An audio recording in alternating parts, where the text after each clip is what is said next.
Hi, Gary. Greg Miller here. Need a quote on a boom barrier installation. Sure thing, Mr. Miller, Gary said, his voice professional.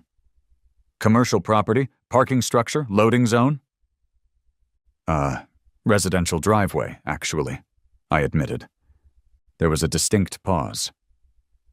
Your house driveway? Yeah, I said quickly, launching into my prepared explanation. Got a persistent, long-term issue with unauthorized parking blocking my access. Tried everything else. Need a physical deterrent. Automatic arm, remote entry, full safety features. Gary was silent for another moment, then chuckled. Unauthorized parking, huh? Neighbor? You have no idea. Okay, Gary said, sounding intrigued now. Okay, I get it. First time for everything, I guess. Yeah, we can do it. Need to run dedicated power out there from your panel. Pour a solid concrete base for the operator cabinet. Gotta be level and strong. Cut loops in the driveway for exit sensing and safety. Photo I-beams across the entrance. Program remotes. We talking basic model or heavy duty? Heavy duty, I said immediately. Something that says access denied with authority. Gotcha, Gary replied. Strategic access denial. My favorite kind. All right, I can come out Thursday, take measurements, show you some options, draw up a proper quote. This, he added, a smile in his voice. Should be fun. It always started the same way. Morning. Me, already running late because, let's face it, I'm not exactly a morning person. Showered, caffeinated, barely, tie slightly askew, briefcase in hand, ready to face the soul-crushing commute and another thrilling day navigating spreadsheets that could bore a rock into submission. I hit the garage door opener, back out my sensible sedan, and screech to a halt halfway down the driveway. Because it was there. Again. Karen's car. Usually her beige Camry, sometimes her husband's slightly less beige SUV, parked squarely behind me, blocking me in completely. Not just peeking over the line, mind you. Full-on perpendicular, you shall not pass, parked. Like my driveway was the overflow lot for her personal vehicle fleet. This particular morning it was the Camry, and I had a 9 a.m. presentation, a big one. The kind where your boss uses phrases like career-defining opportunity and don't screw this up, Miller. It was 8:15 a.m. My commute, on a good day, was 30 minutes. Panic started bubbling in my chest, hot and acidic. Unbelievable, I muttered, slamming my palm against the steering wheel. Again, seriously again? I laid on the horn. A long, angry blast that probably violated 17 HOA noise ordinances right there. Nothing. No movement from Karen's house. No curtains twitching. Just silence. And the beige Camry mocking me. I got out, marched up her walkway, avoiding the suspiciously perfect petunias, and hammered on her front door. Ding dong, knock knock knock, hammer hammer hammer. Finally, after what felt like an eternity measured in rising blood pressure, the door opened a crack. Karen peered out, wearing a fluffy pink bathrobe, and looking vaguely surprised to see me, as if finding her frantic neighbor pounding on her door at 8:17 a.m. was a completely unexpected event. Michael? She asked, her voice syrupy sweet. Is everything all right? She always called me Michael when she was being particularly infuriating. My name is Greg. All right, I sputtered, trying to keep my voice below a full-on shriek. No, Karen, everything is not all right. Your car, it's blocking my driveway. Again, I have a huge presentation at 9 a.m. She blinked slowly. Oh dear, is it? Silly me. She didn't look silly. She looked smug. I just popped back inside for a moment to refill my coffee. Lost track of time chatting with Mildred on the phone about the Garden Club bake sale. Karen, I said through gritted teeth, it's been there since last night. I saw it when I took the trash out. Was it? She feigned surprise, poorly. Goodness, I must be more forgetful than I thought. I'll move it right away.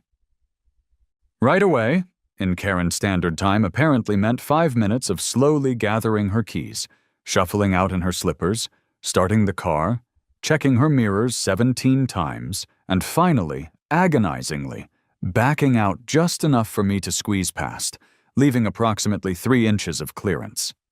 I didn't wait to thank her. I peeled out of my driveway, already composing apologies in my head for being late, the scent of burnt rubber mingling with the scent of burning rage. I made the presentation, barely, fueled by adrenaline and hatred. This wasn't an isolated incident. Oh no, this was a pattern, a campaign. It started subtly, maybe 6 months after she moved in. Limited street parking on our cul-de-sac, fine. Her having guests over, okay, maybe she needed overflow space once in a while. But then it became her default. Running errands? Just park behind Greg's car. Bringing in groceries? Quicker to block Greg's driveway. Feeling generally entitled? Greg's driveway is basically public domain. My wife, Susan, bless her patient heart, initially advocated diplomacy. Just talk to her, Greg, she'd urged. Maybe she doesn't realize how much it bothers you. So I talked to her, multiple times. Hey, Karen, could you please try not to block the driveway? I need to get out for work early most mornings. Her response? Oh, heavens, Michael, was I in your way? So sorry. It's just so convenient when I'm unloading things. No change. Then came the notes. First, polite. Karen, please don't block driveway. Thanks, Greg. Found it crumpled in her recycling bin. Then, less polite. Karen, driveway mine. Park elsewhere. That earned me a passive-aggressive comment delivered over the hedge about the state of my lawn edging. Apparently, my grass borders were more offensive than her blatant disregard for private property. Next, I tried physical deterrence. Bright orange traffic cones placed strategically at the end of my driveway. Worked for about 2 days.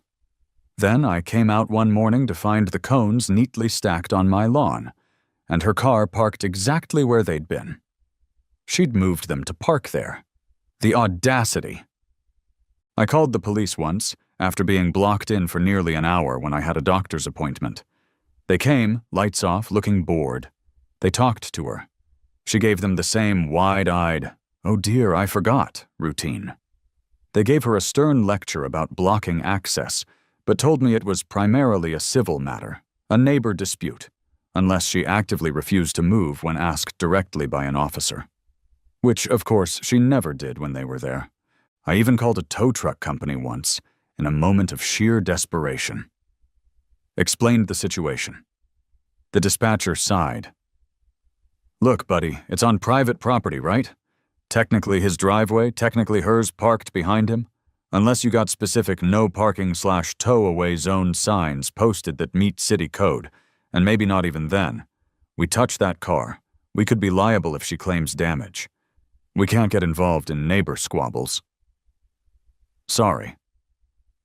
Karen naturally moved her car about 5 minutes before the tow truck would have hypothetically arrived anyway. I complained to the HOA, sent emails, attended a meeting, showed them photos. They listened patiently, nodded sympathetically, and then sent both me and Karen a generic form letter about promoting neighborly harmony and being mindful of shared community spaces, which included helpful tips like try communicating openly and respect property lines. Utterly useless. They didn't handle parking disputes on private driveways, they explained. It was outside their purview. Unless, of course, her car was leaking oil onto my driveway, that they could fine her for. So there I was, trapped, literally and figuratively. Polite requests failed, notes failed, cones failed. Police were sympathetic, but powerless. Tow trucks wouldn't touch it. The HOA was a bureaucratic black hole. Karen held all the cards, or rather, parked all the cars. My own driveway had become her personal valet zone, and my schedule was held hostage by her whims and her coffee refills. Something had to give. The absolute final straw wasn't even about me being late for work. It was about Kevin Jr. Tempo's championship soccer game. He's 12, plays goalie, and this was the big one, city finals. Kickoff at 9 a.m. Saturday morning across town. We needed to leave by 8 a.m. sharp to get there for warm-ups. You can guess what happened. 8 a.m. I hit the garage door opener, ready to load up Kevin's gear bag and bright orange goalie gloves. And there it sits. Not the Camry this time. Her husband's hulking SUV, parked at a jaunty angle, blocking not just my car, but half the sidewalk, too. I lost it. Not yelling, not screaming, just a cold, terrifying calm washed over me.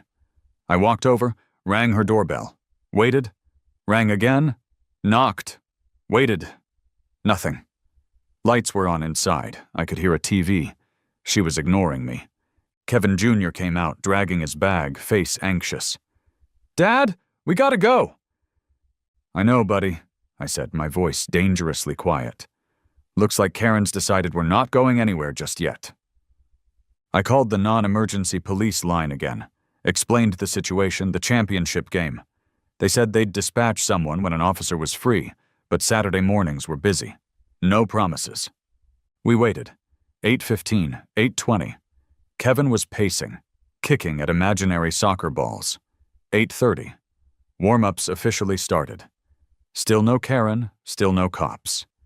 Finally, around 8:40, her garage door rumbled open.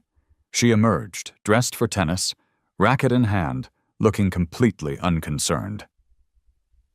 "Oh, Michael," she chirped, spotting us standing there like hostages by my garage. "Heading out? Sorry, Bob needed the SUV this morning, had to park it somewhere." She waved vaguely and got into her Camry, parked in her own driveway, miraculously, and drove off. Bob emerged moments later, got in the SUV, and also drove off without a word. They weren't even home while blocking me in. They just left it there. We missed the first half of Kevin's game. By the time we got there, sweaty and stressed, his team was already down by 2 goals. He played his heart out in the second half, but they lost. Seeing the disappointment on his face, that was it. The line hadn't just been crossed, it had been obliterated. War was declared. And I knew conventional weapons, notes, cones, reason were useless against an adversary like Karen. I needed escalation. I needed technology. I needed finality. The epiphany came, ironically, while paying for parking at the hospital a few days later. Routine checkup, nothing serious, though my blood pressure was probably setting records thanks to Karen. As I pulled up to the exit booth, the long, white and red striped arm of the boom barrier descended smoothly behind me. Clunk, secure, impassable, automated, impersonal. My eyes widened. That was the answer. No more arguments. No more notes. No more hoping Karen develops a conscience or remembers where her own driveway is. Just a simple, mechanical denial of entry. A physical impossibility for her to park there. Could you even install one of those things on a residential driveway? It seemed extreme, like using a tank to kill a mosquito. But the mosquito was driving me insane. That night, fueled by righteous fury and several cups of coffee, I went down the rabbit hole of driveway access control systems. Turns out, while uncommon for your average suburban house, it wasn't impossible. Companies specialized in gate operators, security arms, all that jazz, mostly for commercial properties or fancy gated communities. But the technology existed. I researched types. Manual? No, too much effort. And knowing Karen, she'd probably try to argue with me every time I lowered it. Automatic was the way to go. Triggered by a remote control for me. Maybe an automatic exit sensor so I wouldn't trap myself inside. Safety features were paramount. I didn't want the thing chopping the mailman in half or decapitating a Girl Scout selling cookies. Photo I-beams, vehicle detection loops cut into the driveway, pressure sensors on the arm itself. The works. It needed power, run out to the driveway entrance, a solid concrete base for the operator mechanism. This wasn't going to be cheap. This wasn't going to be subtle. This was going to be glorious. I checked the city ordinances online. Nothing specific about boom barriers on residential properties.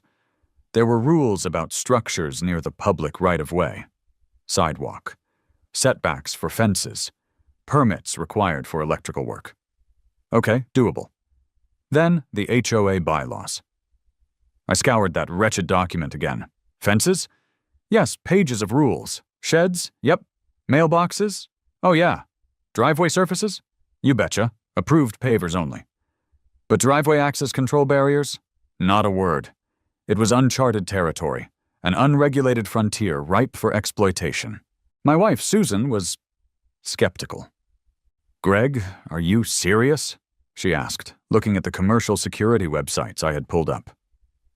"You want to install a parking garage arm on our driveway? Won't that look insane?" "Insane?" I countered, scrolling through heavy-duty barrier options. "Susan, what's insane is living next door to someone who uses your driveway as their personal parking spot. What's insane is missing Kevin's championship game because she forgot. This," I declared, pointing at a particularly robust-looking model, "is sanity. This is order. This is peace of mind. One automated arm swing at a time."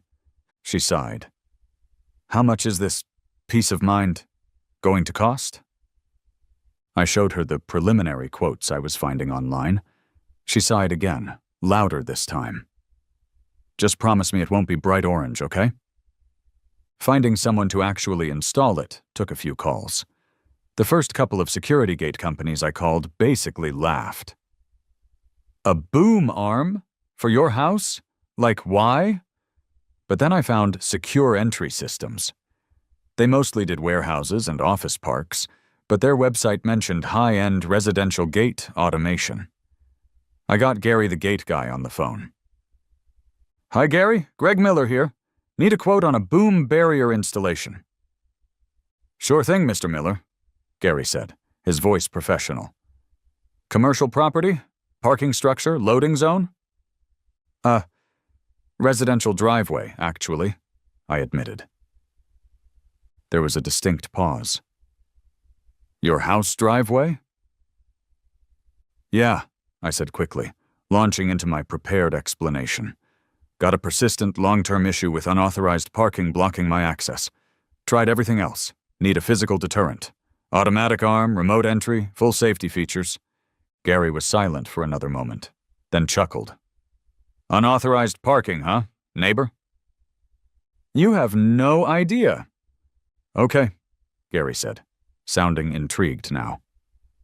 "Okay, I get it. First time for everything, I guess." "Yeah, we can do it. Need to run dedicated power out there from your panel. Pour a solid concrete base for the operator cabinet. Gotta be level and strong. Cut loops in the driveway for exit sensing and safety. Photo eye beams across the entrance. Program remotes. We talking basic model or heavy duty?" "Heavy duty," I said immediately. "Something that says access denied with authority." "Gotcha," Gary replied. "Strategic access denial, my favorite kind. All right, I can come out Thursday, take measurements, show you some options, draw up a proper quote. This," he added, a smile in his voice, "should be fun." Fun wasn't exactly the word I'd use. Necessary? Absolutely. Expensive? Undoubtedly. But potentially, just potentially, the solution to my Karen problem. The boom was about to be lowered. Installation day felt like D-Day, but with more concrete and fewer landing craft. Gary the gate guy arrived bright and early with his Secure Entry Systems truck and a two-man crew. They were efficient, professional, and seemed only mildly bemused by the suburban setting for their industrial-grade hardware. First came the trenching. A neat line cut from my garage, under the lawn, grass, out to the edge of the driveway near the sidewalk. Conduit laid, heavy-gauge electrical wire pulled through. While that was happening, another crew member precisely measured and marked out a square near the driveway entrance, just inside my property line, and started digging out the base. This activity, naturally, did not go unnoticed. Mrs. Gable from across the street paused her power walk, hands on hips, observing the proceedings with undisguised curiosity. Young Timmy from down the block rode his bike back and forth, asking Gary's crew if they were installing a secret car wash. And Karen? Oh, Karen was watching. Her blinds weren't just twitching, they were practically doing the cha-cha. I could feel her laser beam stare from behind the glass. Then came the concrete truck, rumbling down Maple Lane again. Neighbors peeked out. This wasn't just a minor repair. This was infrastructure. They poured a solid, perfectly level concrete pad, embedding anchor bolts. While that cured, Gary's crew carefully unpacked the main event, the operator cabinet and the boom arm itself. Sleek, white metal cabinet, maybe 4 feet high. Long, sturdy aluminum arm, probably 12 feet, painted in those classic diagonal red and white stripes. It looked serious, like something guarding a military base. "All right, Greg," Gary said, supervising the mounting of the cabinet onto the cured concrete base. "Cabinet's in. Wiring it up now. Then we mount the arm, balance it, program the limits." They worked meticulously, connecting wires, bolting down the cabinet, attaching the long arm to the motor mechanism, balancing it precisely. Then they took a small saw and cut neat lines into my asphalt driveway near the entrance, installing the induction loops for vehicle detection, one loop for safety under the arm, one further out for automatic opening when I drove out. Finally, they mounted the photo eye sensors on small posts on either side of the driveway entrance. By late afternoon, it was done. Gary walked me through the operation.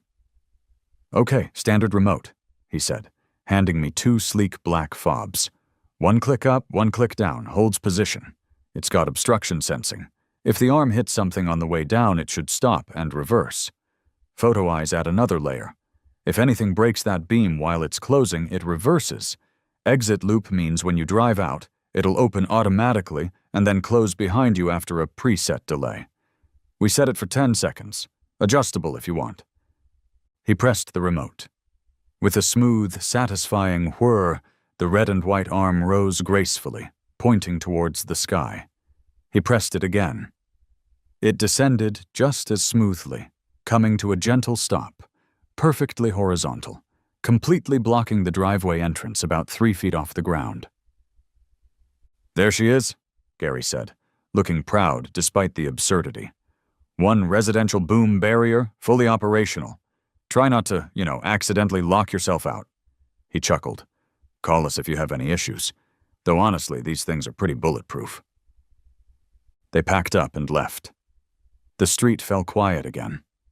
Except now, standing sentinel at the end of my driveway was a commercial-grade parking barrier. It looked magnificent and utterly ridiculous. I couldn't stop grinning. I spent the next hour testing it. Up, down, up, down. The whirring sound was music to my ears. I parked my car just inside, testing the safety sensors. They worked. I walked through the photo beam as it closed. It stopped and went back up. Perfect. Now all I had to do was wait. I didn't have to wait long. Around 5:30 p.m., Karen's beige Camry rounded the corner. She slowed, flicked her turn signal, a formality, as she usually just swung right in, and started to turn into my driveway. I was coincidentally weeding a flower bed nearby, watching from the corner of my eye. Her car nosed towards the entrance, then stopped abruptly. I saw her head jerk forward slightly. Confusion registered on her face. She craned her neck, peering at the red and white arm blocking her path. She honked, once, sharply. The barrier remained impassive. She put the car in reverse, backed up slightly, then nosed forward again, as if maybe the barrier was a heat mirage that would vanish if she just believed hard enough. Nope. Still there. She honked again, longer this time.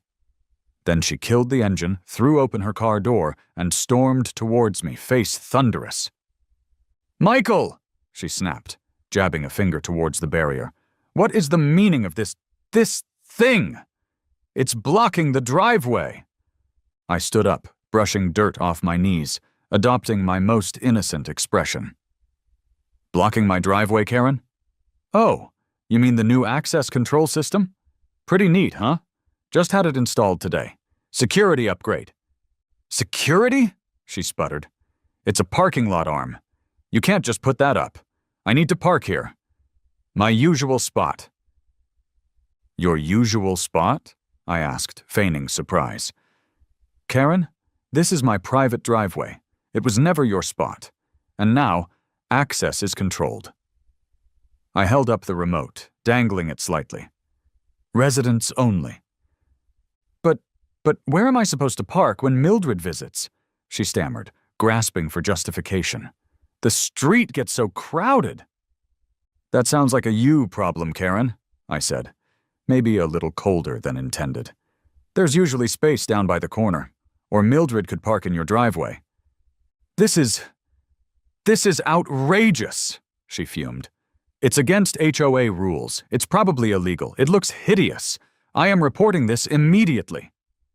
She spun around, got back in her car, executed a furious three-point turn, nearly hitting her own mailbox, and sped off down the street, presumably heading straight for the HOA president's house, or maybe just to draft another strongly worded letter.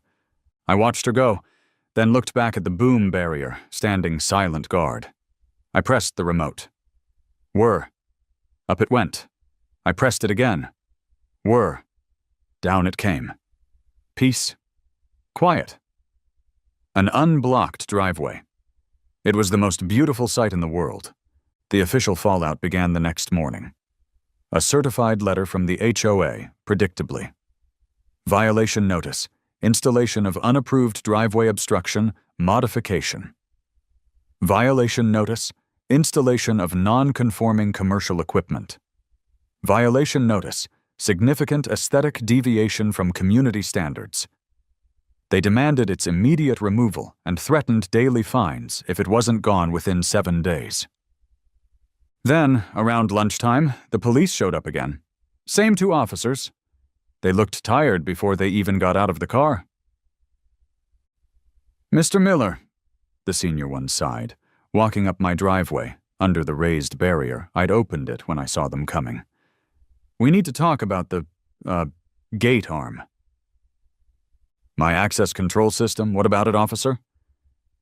Well, your neighbor, Karen, he glanced next door, called 911 again. Seriously? What for this time? Claims the barrier is an illegal structure, that it's obstructing public access. It clearly wasn't near the sidewalk. And, he paused, consulting his notes, she also claims it malfunctioned and almost hit her car this morning. I scoffed. That's impossible. It has multiple safety sensors. It stops if a feather floats through the beam. She probably just drove up too close and got mad when it didn't magically disappear. The officer nodded slowly. Look, sir, we checked again. Structurally, it doesn't appear to violate any city ordinances we enforce regarding placement or obstruction. The damage claim? That's a civil matter between you two if she wants to pursue it. Tell her to file a report. Honestly, this whole thing is an HOA dispute, not a police matter. He lowered his voice slightly. But between you and me, this thing, he gestured at the barrier, while maybe solving your parking problem is like waving a giant red flag in front of a very angry bull next door. Try to keep things civil, all right? We really don't want to keep coming back here. Understood, officer, I said, just trying to protect my property. They nodded wearily and left. The barrier remained. Round 2 to Greg. But the HOA war was just beginning. The HOA, predictably, did not take the police department's "it's a civil matter" stance lying down. If anything, it seemed to galvanize them. The violation notices kept coming, now accompanied by threats of hefty fines, starting at $50 a day, escalating rapidly. They scheduled an emergency hearing with the ARC and the main HOA board. Attendance mandatory. Subject: egregious installation of non-compliant commercial access barrier and associated aesthetic violations at 112 Maple Lane. They weren't subtle. I consulted a lawyer buddy over beers, showed him the HOA letters, pictures of the barrier, explained the Karen situation. He mostly just laughed. "Legally," he said, wiping foam from his lip.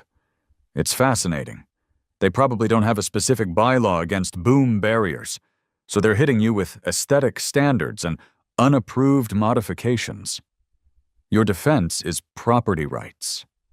The lack of specific prohibition, and the fact that it solves a documented nuisance they failed to address. It'll come down to how much money they want to spend fighting you, and how much you want to spend defending it." He suggested responding formally, denying the violations based on lack of specific rules, highlighting the barrier's safety features, and stating its necessity due to the prior unresolved parking issue. So I spent an evening drafting a very polite, very firm letter, basically telling them to pound sand, legally speaking. The HOA meeting was pure theater. Held in the clubhouse, fluorescent lights buzzing overhead. Karen was there, naturally, sitting front row center, armed with a folder thick enough to be her manifesto. Mr. Abernathy presided, looking even more tired than the cops had. Mrs. Davenport, from my previous neighborhood's chapel escapade, just kidding, different Davenport, probably, the ARC chair, looked like she'd swallowed vinegar. Their lawyer, a slick guy I mentally nicknamed Mr. Loophole, presented first. Slideshow. Pictures of my house before the barrier. Peaceful, beige.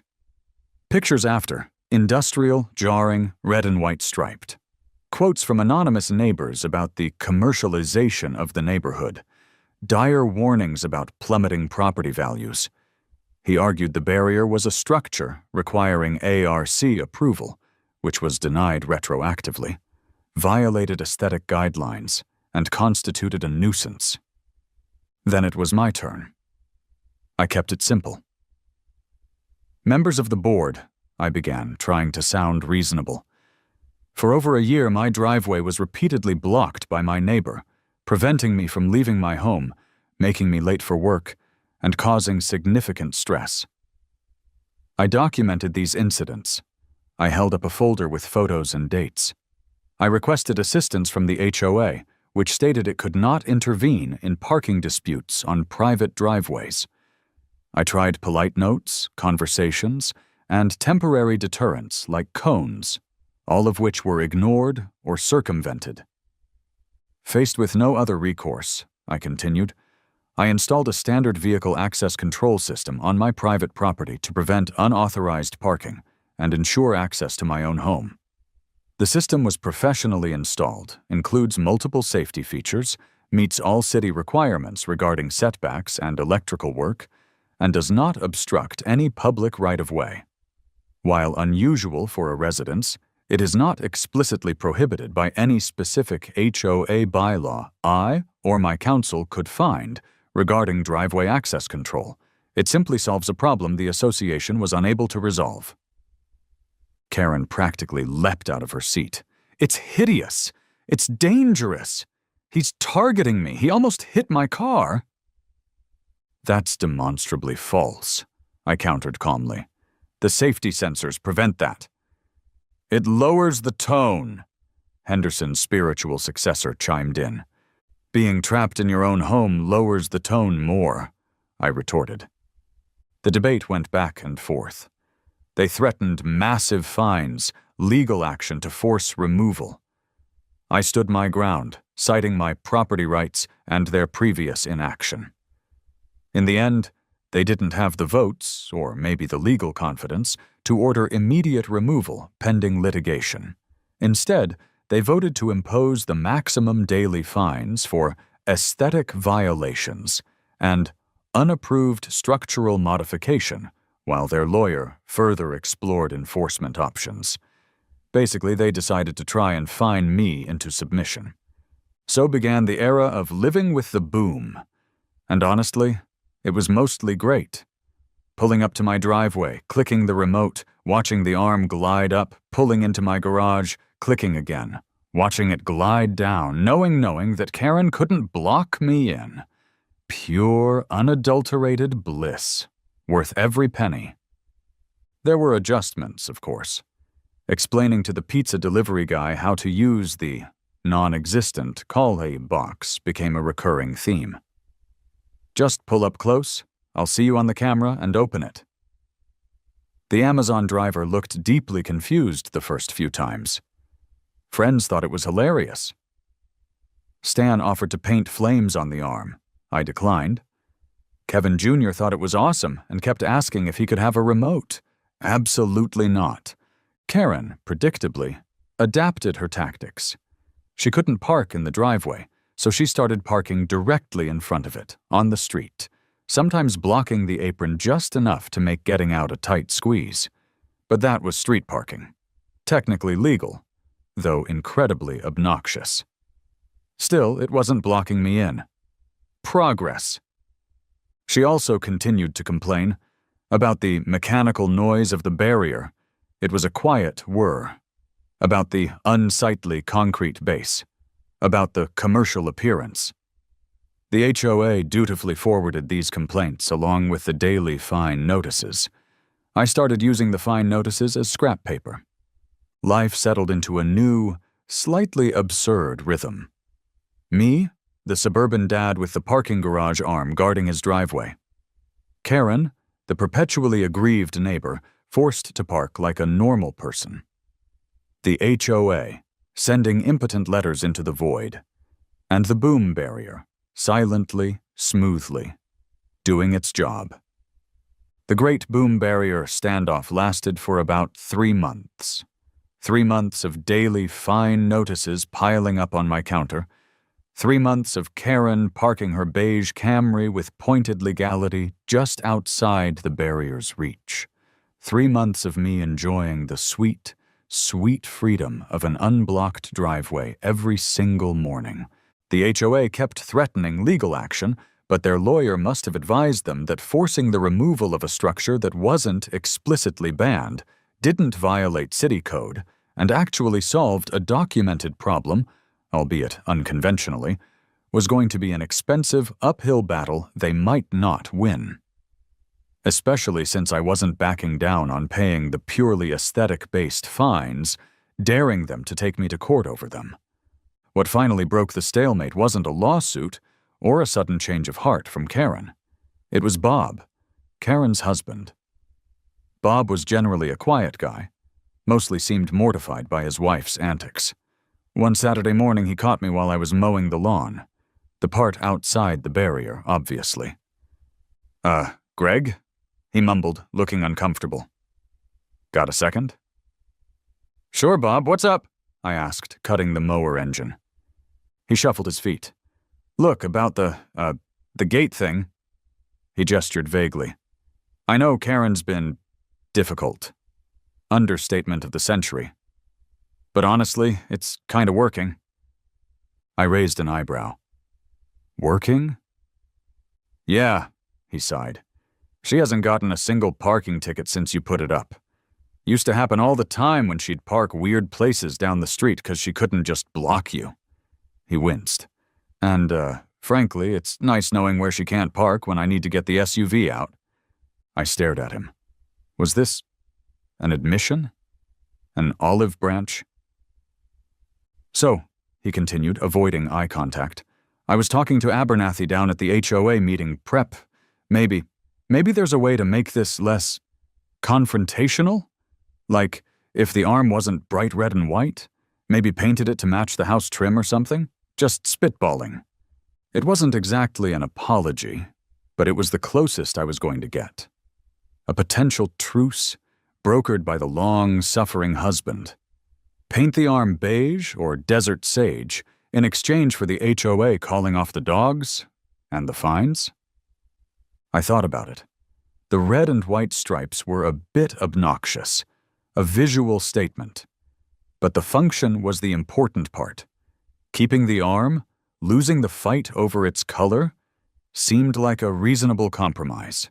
It would still block Karen, still solve my problem, but maybe lower the overall neighborhood blood pressure and my potential legal fees. So we negotiated. Through lawyers, of course, because this was still the HOA. The deal was struck. I would repaint the boom arm a pre-approved HOA neutral color. Taupe tranquility, naturally. In return, the HOA would cease all fines, drop all pending actions related to the barrier, and officially recognize it as a grandfathered resident installed access control device, or some such bureaucratic nonsense. Karen wasn't happy about it, I heard, but Bob and the potential legal costs apparently convinced the board. A week later, Gary the Gate Guy's crew came back, prepped the arm, and gave it 2 coats of taupe tranquility. It looked less like a parking garage and more like a very, very serious piece of beige lawn art. It still went up and down. It still kept Karen out. Mission accomplished, albeit in a more muted tone. And that's how it is now. The taupe tranquility boom barrier stands guard. It whirs up when I approach, whirs down after I leave. Deliveries are still a minor hassle, but manageable. Karen parks down the street, legally. We don't talk, but the open warfare has ceased. The HOA sends me notices about my recycling bin placement sometimes, but not about the barrier. Was it overkill? Absolutely. Did it cost way too much money and stress? Definitely. Do I regret installing a commercial-grade parking barrier on my suburban driveway to stop my neighbor from being a self-absorbed parking menace? Not for one single solitary second. Every morning I click my remote. The taupe arm glides up. I back out, completely unobstructed. Sometimes I see Karen getting into her car down the street. Sometimes I give a little wave. Sometimes she pretends not to see me. But my driveway? It's mine again. Access granted. You just gotta know when and how to lower the boom.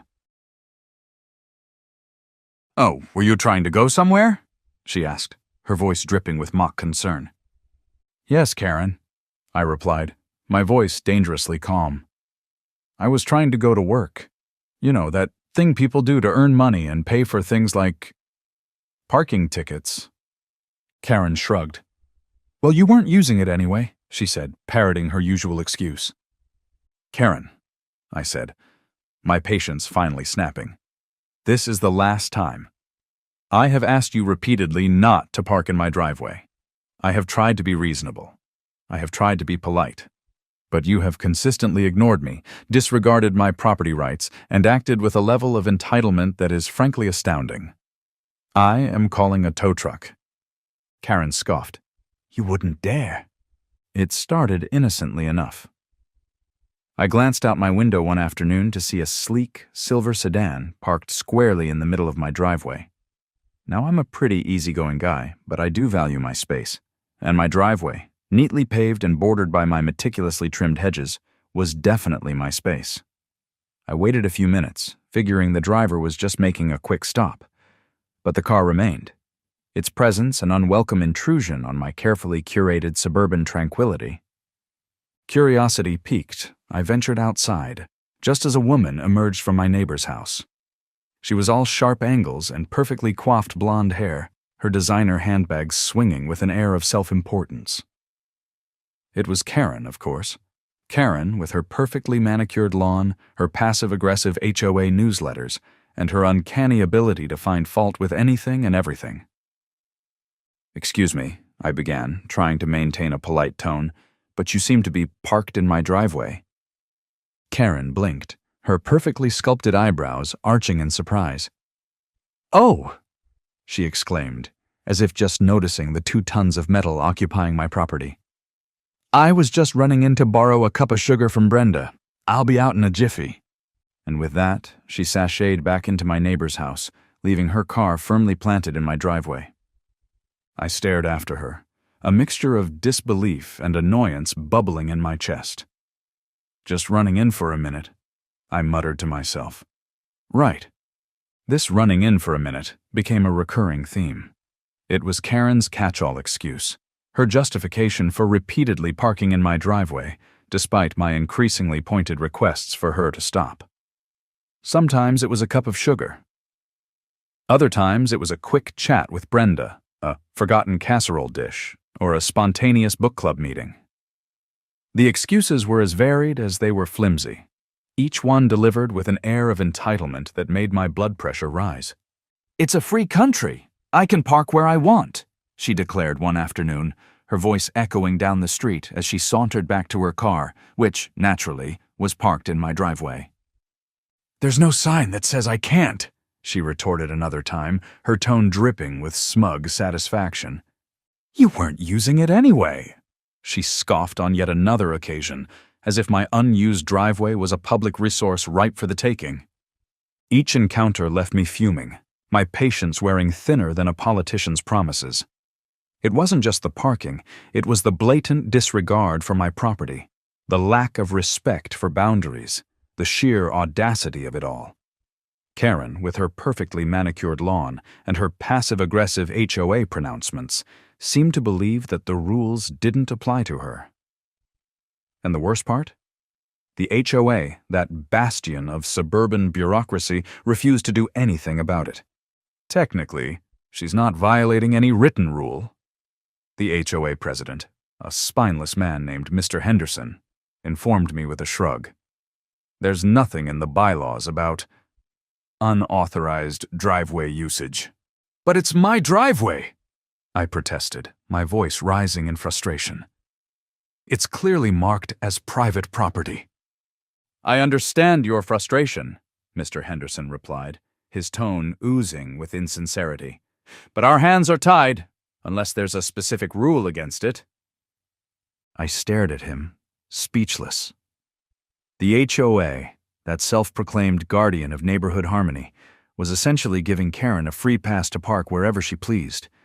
It was a clear case of selective enforcement, a blatant abuse of power, and a testament to Karen's ability to manipulate the system to her advantage. And I, the victim of her driveway thievery, was left with nothing but a growing sense of resentment and a burning desire for revenge. The final straw, the incident that shattered the last vestiges of my patience and ignited the flames of petty revenge, happened on a Tuesday morning. I was running late for work, already stressed about a looming deadline, when I walked out to my driveway to find Karen's car. Again. But this time, it wasn't just parked in the driveway. It was strategically positioned to completely block my car in. It was as if she had deliberately parked her car in such a way to maximize the inconvenience. I seethed, my frustration boiling over. This wasn't just a casual disregard for my property. It was a deliberate act of spite, a calculated attempt to disrupt my life. I banged on Karen's door, my knuckles rapping against the wood with an intensity that surprised even me. No answer. I called her cell phone, voicemail.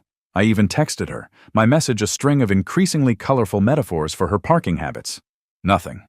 I was trapped. My car was imprisoned, a victim of Karen's petty parking tyranny. I called my boss, explaining the situation and offering a string of increasingly implausible excuses for my tardiness. He wasn't amused. Finally, after what felt like an eternity, Karen emerged from her house, a smug look plastered across her face. "Oh, were you trying to go somewhere?" she asked, her voice dripping with mock concern. "Yes, Karen," I replied, my voice dangerously calm. "I was trying to go to work. You know, that thing people do to earn money and pay for things like parking tickets." Karen shrugged. "Well, you weren't using it anyway," she said, parroting her usual excuse. "Karen," I said, my patience finally snapping, "this is the last time. I have asked you repeatedly not to park in my driveway. I have tried to be reasonable. I have tried to be polite. But you have consistently ignored me, disregarded my property rights, and acted with a level of entitlement that is frankly astounding. I am calling a tow truck." Karen scoffed. "You wouldn't dare." "I would." I did. And watching that tow truck driver expertly maneuver her car onto the flatbed, the sound of the metal scraping against the pavement, a symphony of sweet, sweet revenge, was one of the most satisfying moments of my life. Karen, however, did not share my appreciation for the tow truck's artistry. She erupted. It was a full-blown, Oscar-worthy tantrum, complete with stomping feet, flailing arms, and a string of insults that would make a sailor blush. She accused me of being petty, vindictive, and unneighborly.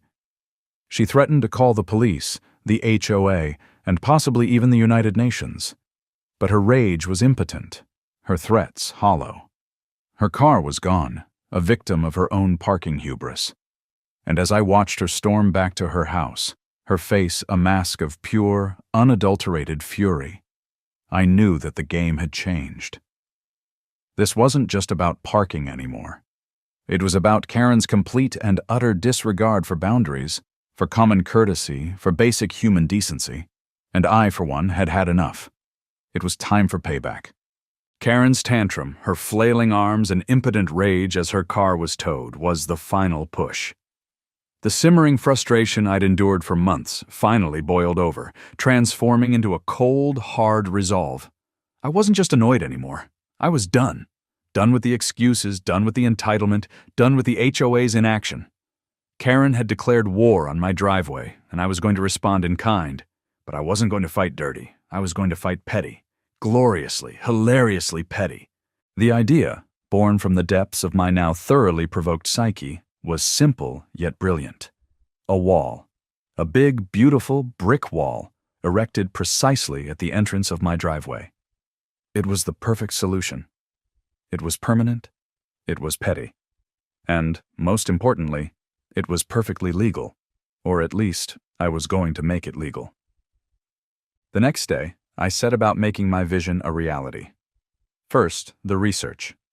I delved into the local building codes, zoning regulations, and any other legal document I could find. I needed to ensure that my wall, my monument to petty revenge, was unassailable. I discovered, much to my delight, that there were no specific regulations regarding driveway walls. There were, however, plenty of rules about landscaping and property beautification. Perfect. Next, the construction crew. I found a local company, Bricks and Mortar, known for their discretion and their ability to interpret regulations creatively. I met with the owner, a grizzled old contractor named Sal, who listened to my plan with a twinkle in his eye. "A wall, eh?" Sal chuckled. "A big one?" "The biggest," I replied, "and it needs to be aesthetically pleasing." Sal's grin widened. "I like your style," he said. "When do we start?" The construction began the following week. The bricklayers arrived, their trucks laden with bricks, mortar, and a shared sense of amusement. They worked quickly and efficiently, erecting the wall with a precision that bordered on artistry. The wall grew taller and wider, a solid, imposing barrier between Karen and my driveway. Karen, of course, was apoplectic.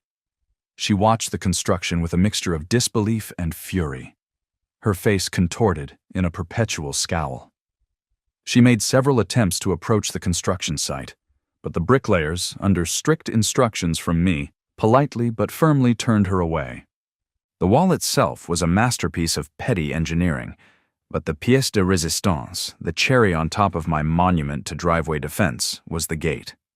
Not just any gate, mind you, but a custom-designed wrought iron behemoth, complete with an electronic keypad and a personalized access code.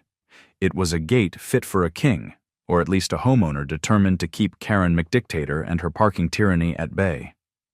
The gate was a work of art, a swirling masterpiece of black iron, its intricate design hinting at both elegance and impenetrable security. It was large, imposing, and utterly unnecessary, which of course made it perfect. The electronic keypad, nestled discreetly within the gate's frame, glowed a soft blue, a silent promise of exclusive access. And the personalized code? Well, let's just say it was a string of numbers that held a special significance for me, a subtle nod to Karen's parking habits and her general lack of consideration.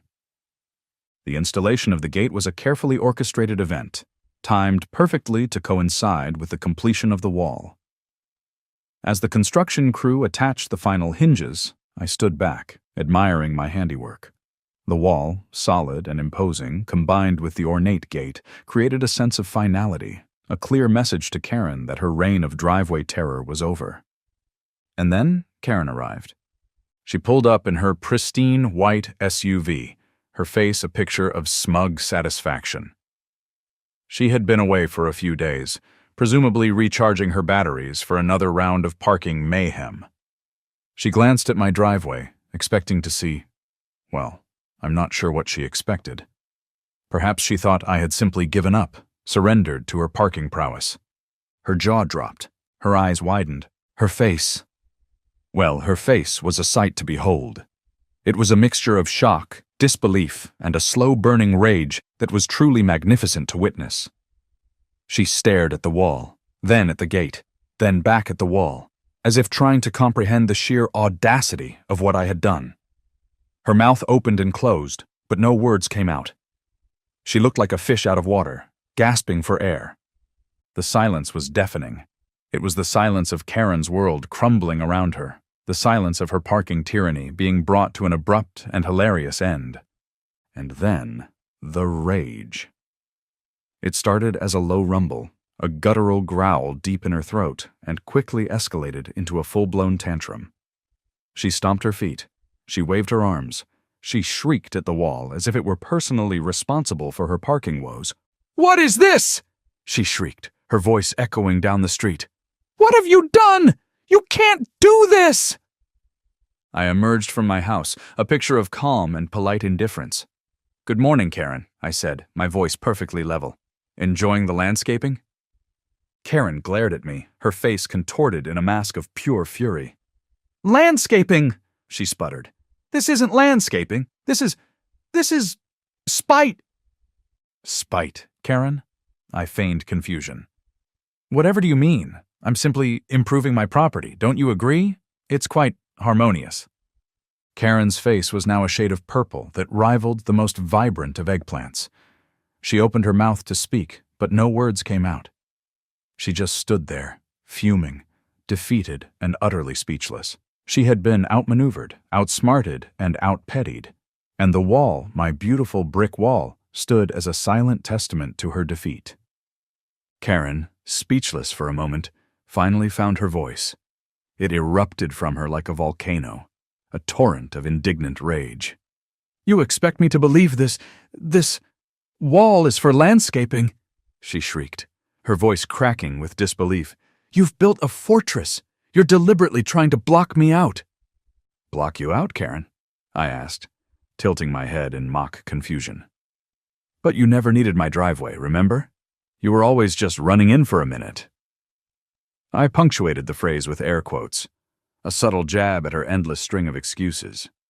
Her face contorted, a mask of fury mixed with a hint of bewildered realization. She sputtered, searching for a retort, but the truth of my words hung in the air like a bad smell. She had always claimed she didn't need my driveway. She had, in fact, vehemently insisted on it. "Well, she stammered. "I need it now. This is outrageous. You must remove this wall immediately." "I'm afraid I can't do that, Karen," I replied calmly, enjoying the flicker of panic in her eyes. "This wall is a permanent landscaping feature.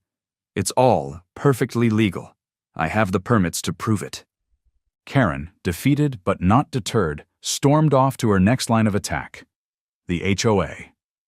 Within minutes, Mr. Henderson, the perpetually flustered HOA president, arrived at my doorstep, a copy of the HOA rulebook clutched in his sweaty hand. "Mr. Chris," he began, his voice trembling with a mix of authority and apprehension, "we've received a complaint about your wall. It seems to be obstructing access to, He trailed off, gesturing vaguely towards Karen, who was lurking behind him with a triumphant smirk.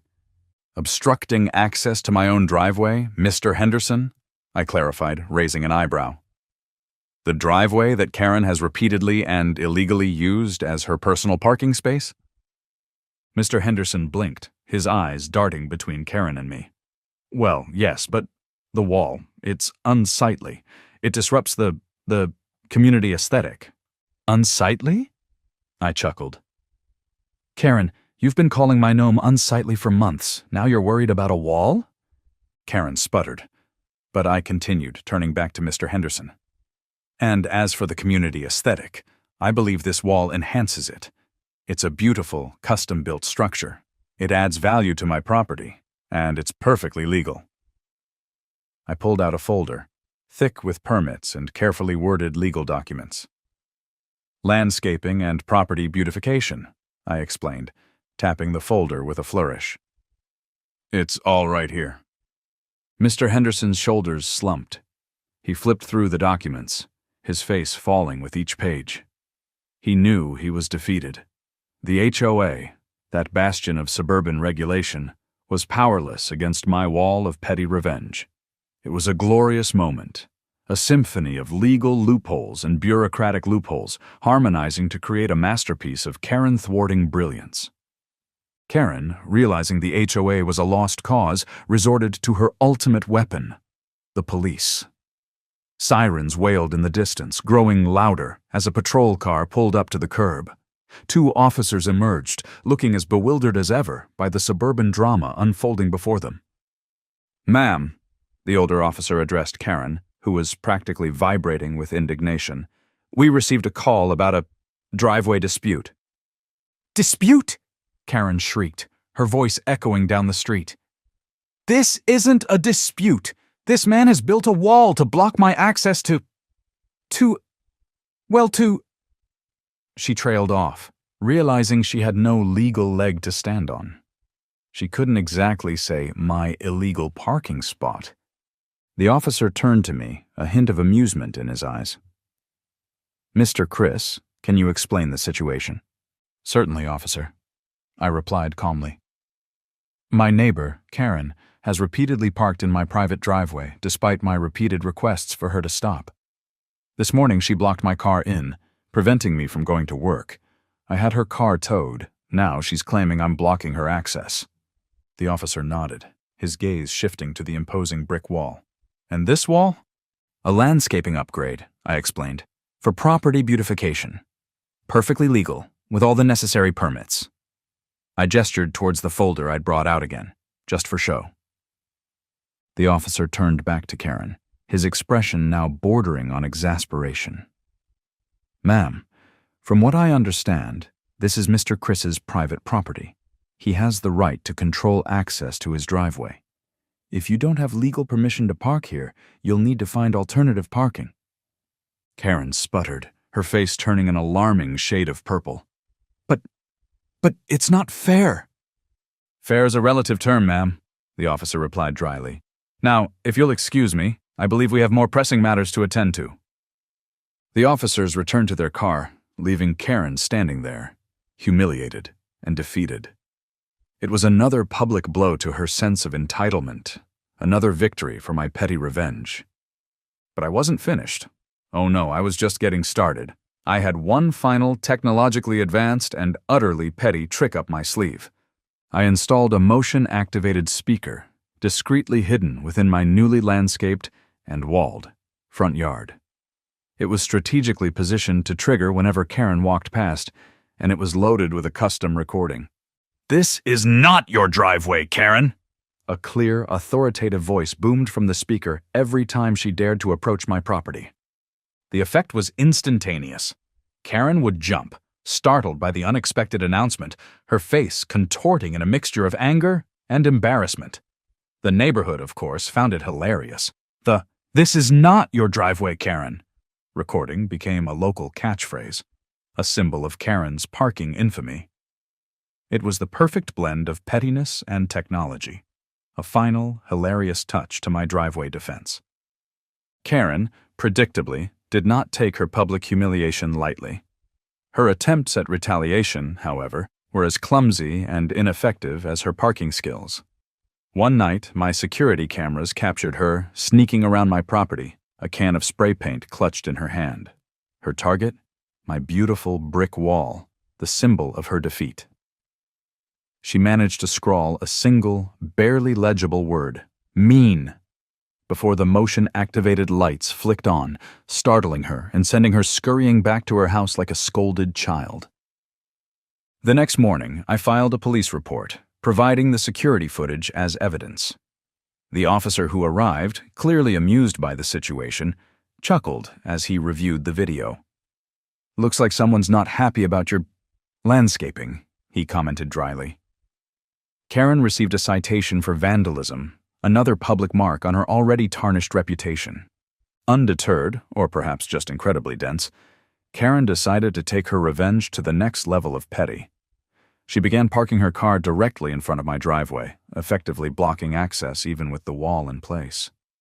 It was a spiteful, childish act, clearly designed to inconvenience me.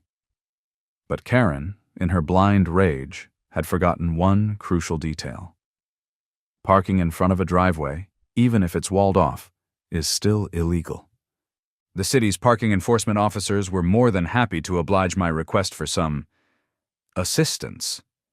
Karen's car was ticketed repeatedly, each bright orange slip a further testament to her lack of self-awareness. She even received a boot on her wheel, a final humiliating touch that sent her into another round of public tantrums. The neighborhood, meanwhile, was thoroughly enjoying the show. My wall, my motion-activated speaker, and Karen's increasingly desperate attempts at revenge had become the stuff of local legend. Neighbors who had previously suffered under Karen's reign of HOA terror rallied behind me, offering their support and sharing their own Karen stories. It turned out I wasn't alone in my frustration. I was just the one who had finally dared to fight back. Eventually, the pressure became too much for Karen. The fines, the public ridicule, the constant reminders of her defeat. It was all too much to bear. She moved away, a blessing for the entire neighborhood, finally, that she had been defeated.